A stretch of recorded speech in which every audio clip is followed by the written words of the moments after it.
Okay, looks like we have a full quorum today, so we'll go ahead and get today's webinar kicked out. The topic that we're going to be speaking about today is increasing your DevOps agility with Kubernetes application operations. My name is Matt Wilson. I'm the managing director at Argent Technology.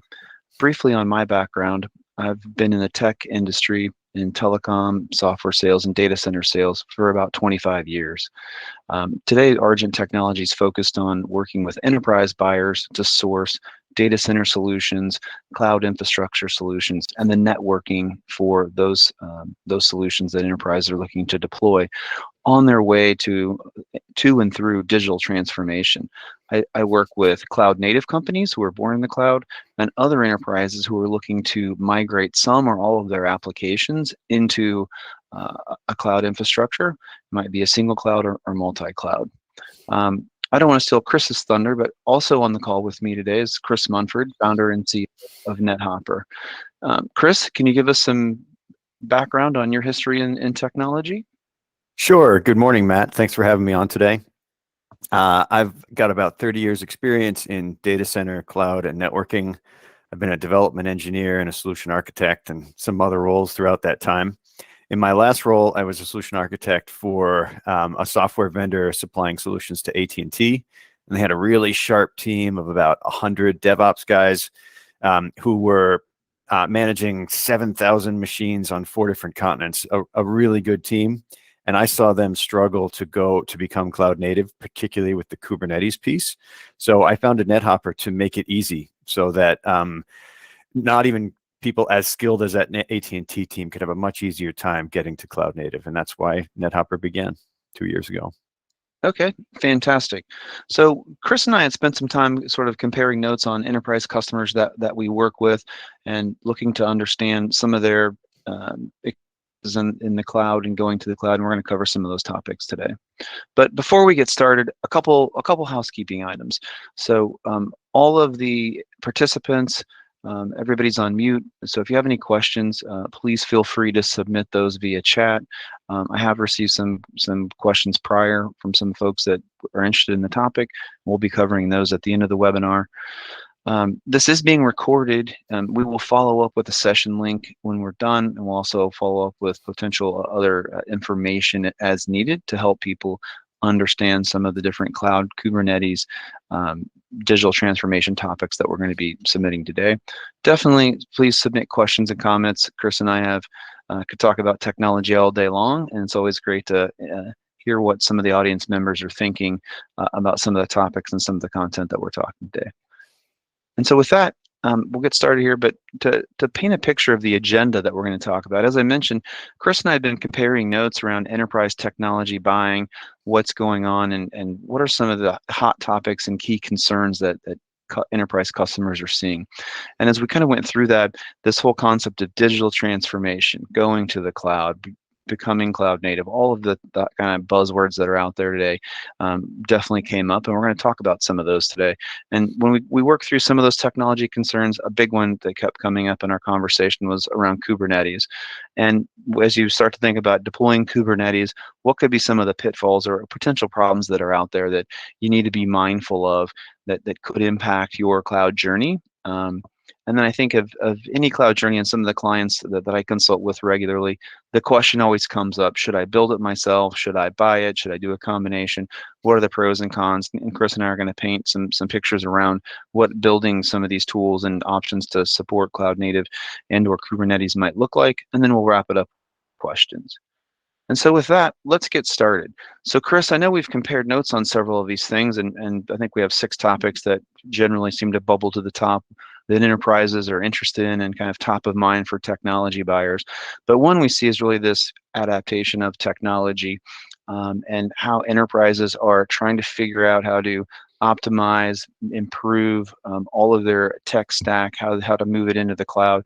What are you seeing from your perspective on the adaptation of technology?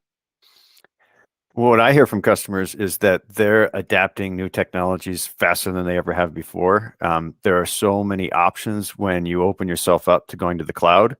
There are so many software options, so many infrastructure options in so many locations. And that really, I think adopting new technology is really about adopting skills of your people to use that new technology, and that's what most of the conversations are around. Is how do I get the right people, not just the right technologies in place for my organization. Sure. And I know it's something that always comes up with my customers, Chris, is security. Saying security, security, security. It's top of mind. Are they securing the cloud? Are they securing their network? Are they securing their apps? From your perspective, what do you see out there when you talk about Kubernetes and containers and all these cloud things? What's your take on the security concern? Yeah, security is a top concern of all the customers I talk to.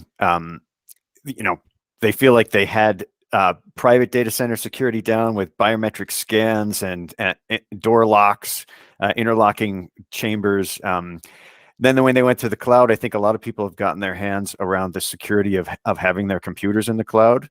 And now introducing containers, container management platforms like Kubernetes, and the software stack that will now operate in Kubernetes to allow them to operate their applications. Those are whole new tools, and they have to constantly reanalyze every time they change that stack what their security posture is. So every new tool means a new security audit. Okay. And what about data? I know when I'm talking to enterprise buyers, this concept of data, the data really drives their business. If that data is in a private cloud or public cloud, and how to move it from legacy applications to new applications that might be in the cloud. This whole concept of data, big data, that was a buzzword a few years ago. But this whole concept of data, what's your take on where you see data coming into play in these cloud and Kubernetes sorts of scenarios? Sure. So regardless of whether you're in the cloud or whether you do Kubernetes, data is, of course, incredibly valuable. Data science, data analytics, data warehouses, AI and ML is just a manipulation of data. I think as you have a conversation about data, as it pertains to this conversation about increasing your DevOps agility, data does nothing when it sits on a disk. You only make data important. You only extract value of it when you build an application to use the data or analyze the data. So we're talking today about how to build applications faster and get more features into those applications so that you can mine more value out of your data. Okay, thanks. How about a couple other things that seem to come up on our list as we were looking at kind of concerns of these enterprise technology buyers. This whole idea of integrating open source technology. I think everybody wants to incorporate as much open source technology as they can, but they might struggle to do so. How do you do it with the cloud? All of these sorts of scenarios. Those are some kind of questions that my clients are asking me. I guess what's your perspective on how open source technology can be used in deploying some of these cloud or Kubernetes situations and scenarios? I share the same perspective as my customers because we make a platform that helps our customers operate their applications, but we also build an application to make that happen, to build our platform. And so we have the same decisions they have about what do I think of open source? Where will I use it? And I think it's great. There are thousands of person years of software development out there that are just waiting for me, brought to us by some of the biggest companies in the world, Google, Intuit, and others that are basically giving their mature operational software to the world, and we can just go use it. So I think open source is great. I think that at times you have to worry about how you can support open source, though, because there's no one to call when it breaks or when you mess up the way you use it. Seems like you're talking about really supported open source, right? It seems like some goodness might be around using this open source, but how it gets supported, is that kind of what you're talking about, Chris? That's right. How can I consume lots of open source technology to accelerate me meeting my goals for the applications I need to produce, but at the same time be under support so I can learn those open source technologies quickly, and when I have problems, I can get the support I need to overcome them. Okay. Yeah, and this next topic, kind of a tech talent gap, that's really one thing that's helping grow my business, because at Argent I serve as really that outsourced piece or an extension of their team to help them build and design infrastructure, et cetera. How are you seeing the tech talent gap impact what you're doing at NetHopper? A really common theme that we have with our customers is we'll be talking with an IT leader, maybe a CIO or VP of cloud or DevOps, and they'll have 5 years of work to do that they need to get done in the next year. And the Gantt chart, the project for that includes something like hire 150 new people, highly skilled people across 6 different disciplines, and have them integrate their disciplines together to produce this app that I need to produce in the next year. And that often involves finding the right talent. And as soon as they execute that plan, they realize there isn't the talent out there that they need. There aren't 150 extreme experts that are just waiting to get a call from them to hire them into their team. It's really difficult to fill that technology gap. So one of the things they need to do is look for ways that they can use their existing resources or optimize the resources they have through partners and or cloud platforms to really get more from less, because it's hard to find the resources you need. Interesting. Thanks for that, Chris. This next one's interesting, and I see it as a way when folks are designing and sourcing things. There's kind of now 2 parts to the equation. There's a development team that needs certain platforms, infrastructure, et cetera, and maybe there's a view that development staff then also runs it and manages it daily. But really, the best practice I'm seeing out there from larger enterprises is having the development team really focus on build, grow, develop, application, tech stacks, et cetera, and then really hand that off to more of an operations kind of a team. Are you seeing that sort of same thing, and maybe a bifurcation of those 2 things into kind of 2 separate groups of develop versus operation support? Yes and no. We have a visual aid on the next slide to talk through this topic, DevOps. But DevOps is over a decade old. It's the concept of having your developers and your operational staff work together to improve the agility of how they release applications, to make more releases higher quality more often. Matt, I don't know if you're able to go to that next slide. Sure, absolutely. All right, thank you. And that was a wonderful best laid plan of IT to marry these 2 personalities.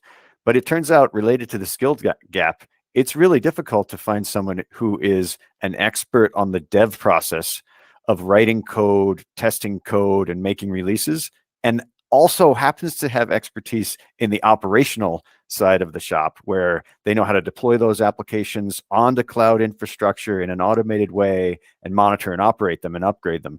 So no one person has all of that, all of those skills. And if you find one, hold on to them, but you won't find 100 of them. So the challenge really becomes, how do I separately enable my development team to do all of the code and image creation, container creation, and give them a set of tools they need, which are largely not changing in this cloud native transformation. Java is still Java. However, the ops guys are going through a tremendous change.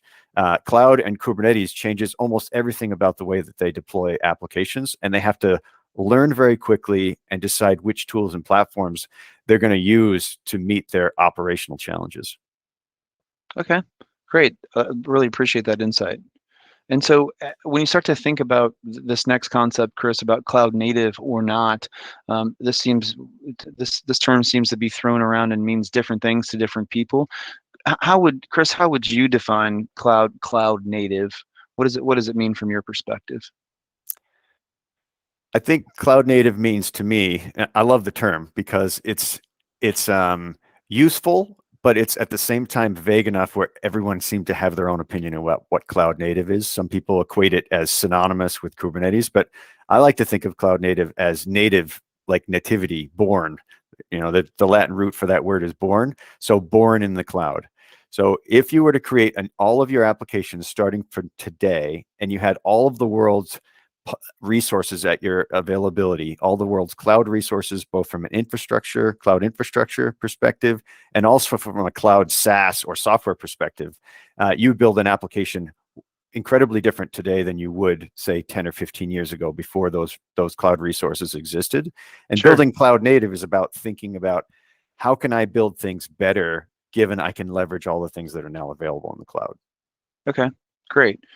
And so I think if we build off of your definition and how you see the world of being cloud native and what that really means, what are some of those challenges? And I think we start to tie together some things you said before about some of these open source tools, the DevOps or development versus operations, and what some of those things mean, and what some of that tooling might look like. What's your perspective on the challenge of becoming cloud native and what it means? Sure. So I work with lots of companies to go on this native journey with them.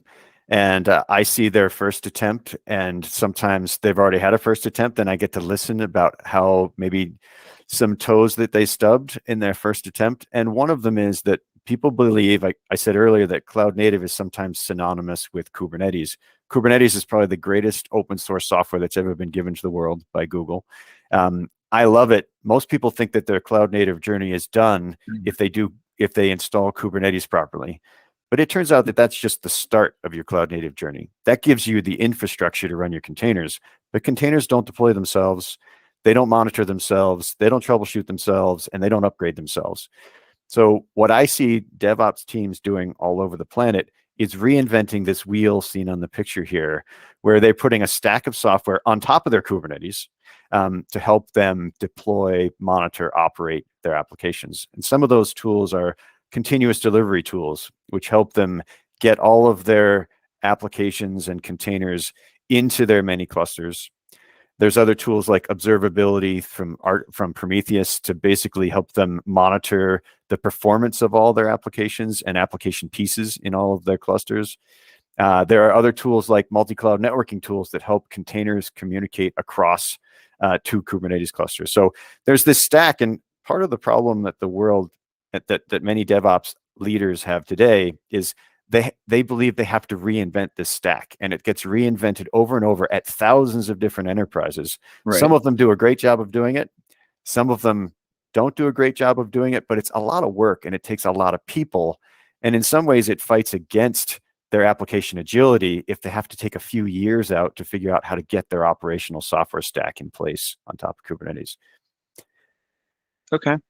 And so it sounds like what you started to allude to is potentially some of the challenges or maybe the problem that some enterprise customers might see. So as you work with these customers to do some of these deployments with the NetHopper platform, what are some of those problems? And can you walk everybody through what might be a couple things that should be considered? Sure. So one of the first problems that you've got to solve is, how do I put the right containers in the right cloud or clouds? And that is, it seems like a simple one. I mean, there are lots of methods to put containers in clouds, but when you consider the scale of an application, it might have 1,000 pieces in it by the time you're done microservicing, containerizing your apps. 1,000 pieces is a lot of pieces to get right, especially considering even though you might like to have them in one cluster, you're likely to have them in at least a handful, if not dozens of clusters. We work with customers all the time that have 1,000 pieces to their application, and it runs in 60 clusters or 100 clusters. So that's tens of thousands of things that you have to manage perfectly in order for your apps to work.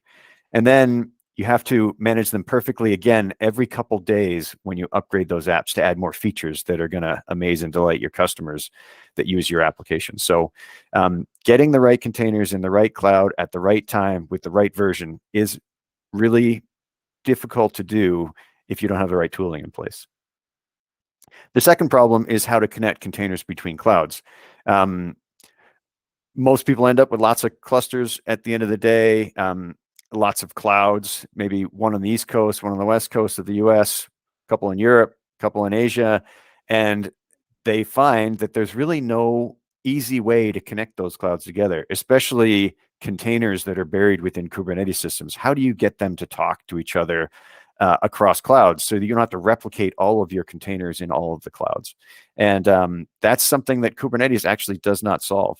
You have to build your own, either using open source or build your own from scratch, or use a platform like NetHopper to connect containers between clouds. And it can make your operation a lot more efficient.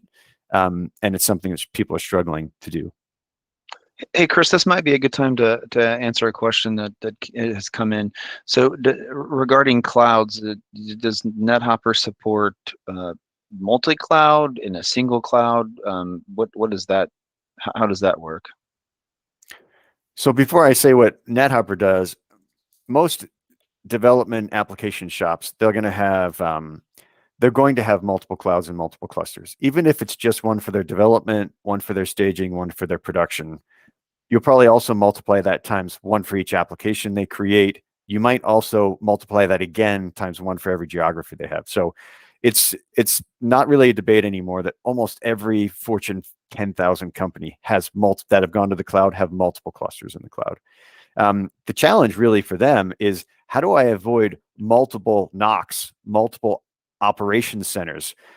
If you have a one-to-one relationship between the way you monitor an application in the cloud and the number of clouds you have, you're going to have a lot of monitoring dashboards. So the challenge becomes, how do I get a single pane of glass so I can see how all of my applications are operating in all of my clouds and clusters at the same time? That's how you streamline operations. And NetHopper supports both of those. If you truly only have one cloud, which again isn't likely, we support you well. We can help you roll out your applications to that cloud. We can help you monitor and operate the app in that cloud. But where we really shine is when you have lots of clouds, 2, 4, 8, 10, 12, 50. We give you a single dashboard to operate your applications in lots of clouds all at the same time. Okay, fantastic. Thanks for that answer. And so I think you've brought it up several times as you start to talk about doing it yourself or building it, build versus buy. What does that look like from your perspective for Kubernetes application operations versus do it yourself? Well, so leveraging the cloud and cloud native is often about using partners and other SaaS and PaaS offerings to increase your effectiveness, to allow you to work smarter instead of harder. So I was talking to a company last week. I won't mention their name. They had 7,000 engineers. You know the name of this company. And when you have 7,000 engineers, you can make decisions that are differently than most mortal companies. And you can Sure. decide to do a lot yourself. But for cloud native applications, Kubernetes to really go mainstream and allow all of the Fortune 10,000 companies to produce all of their apps in a cloud native way, you can't have 1,000-person development shops, multi-1,000-person development shops, which means you can't do it yourself. So you have to leverage the platforms that are available in this cloud native world. There's one, we introduced the term here, KOps, Kubernetes Applications Operations. There's a software stack that is maturing. NetHopper's productized one we call KOps that you can use that brings lots of open source together. We'll talk about it in a future slide, but it's basically a buy methodology so that you can short circuit the hiring and developing of the operational software you need to roll out your apps and manage them. So it can save you a lot of do-it-yourself, a lot of time, a lot of resources, and a lot of headache by leveraging partners like NetHopper or others that offer KOps. Okay. And so let's talk about that. You kind of started hinting about what the NetHopper solution might look like. Why don't you walk everybody through that? So what we've done at NetHopper is in working with our customers, we see what open source software they're using for multiple dimensions of operating their apps. We see what they're using for continuous delivery, and by and large, it's Argo CD. We see what they're using for observability, and most of the time it's Prometheus. So we've taken the best-in-class operational tools, and rather than the customer figuring out how to use and integrate all of them together, we actually have a cloud platform as a service, KOps, where you can consume at nethopper.io. And we actually bring all of those components together in an integrated way so that you can start using them today without hiring dozens or hundreds of people to get this stack in place. You can start renting or buying ours right now today. Okay.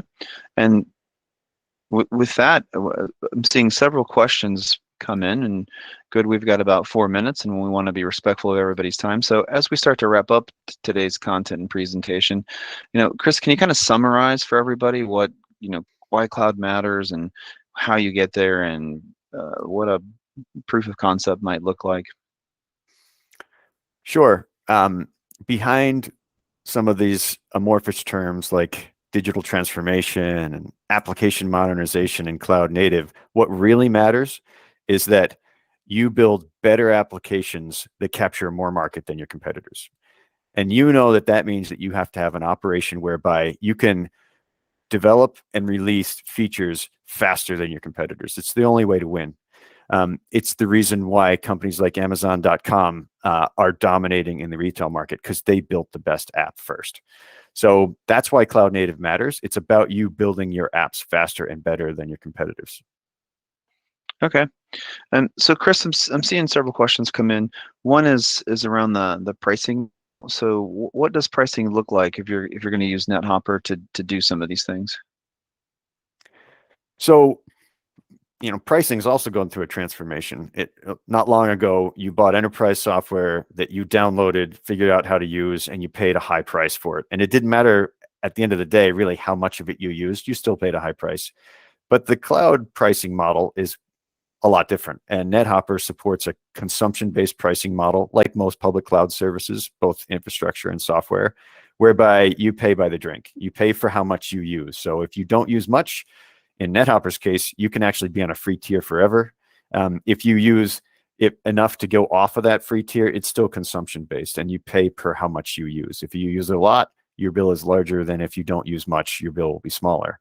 And if over time you turn down our services and you go back, you could eventually go back under the free tier. So it's completely consumption-based. Okay. Get what you pay for. You have some. Okay, fantastic. Can you talk about some of the use cases that you're seeing out there for some of these proof of concepts and deployments that you guys are working on today? Sure. A couple come to mind. One of the first ones is migration. Oftentimes, if you could think about the word hybrid cloud, it means I have some of my operation in a private data center and some of my operation in a public cloud. But almost nobody goes from all private to all public, especially overnight. There's a time when they're in between, and they're actually operating both privately and public cloud. So that is in order to migrate from private to public cloud, that's one of the key use cases. How do I do in the cloud what I'm currently doing in my private data center? And we can help do that, especially in a container and a Kubernetes context, because we know how to deploy. We can help you take a copy of your deployment running in private data center. And because we're cloud and Kubernetes platform agnostic, we can replicate that running in the cloud, whether it's Amazon or Google or Azure. So that's one use case, is data center application migration between data centers. And also data migration between data centers. I think another one is particularly with our multi-cloud application networking tool that we have. It allows you to protect clusters. And Kubernetes is wonderful, and it's more resilient by an order of magnitude than previous technologies, but it still has a single fault domain in the envelope of a cluster. You can kill a whole cluster, and that can take down an app. However, if you do multi-cloud networking properly, you can actually run active clusters, and you can use multi-cloud application techniques to protect your clusters, which at the end of the day leads to more application uptime, less planned downtime, and happier customers. So those are kind of the two major ones I would think about, is cloud migration and cluster protection. Okay, Chris, it looks like we're at the end of time. We had a few more questions come in. I think what we'll do is we'll send an email follow up with some of these questions to share with all the attendees. But with that said, we'll let you kind of have the last word and get us wrapped up here. Excellent. Well, many of you are probably on a cloud native journey, and if that involves hiring a lot of people with a lot of expertise and integrating a lot of new tools, it involves a lot of learning. NetHopper can help you do that learning. We can actually help you onboard those tools much faster than you can do by hiring yourself, with a productized, integrated set of supported open source. We offer POCs. You can actually sign up yourself at nethopper.io and try it today without talking to anyone at NetHopper. But if you would like white glove support, we'd be happy to talk through that with you for over an hour in the phone. You can learn a lot about what we do and how to use our tools to improve your efficiency. So please go to nethopper.io and read more, and consider us as one of your partners to execute on your cloud native goals. Great, and that'll conclude today's program. Thank you everybody for coming, and we'll be sending out the link to the recorded webinar. Have a great day. Thank you. Thanks, Matt. Thanks, everyone.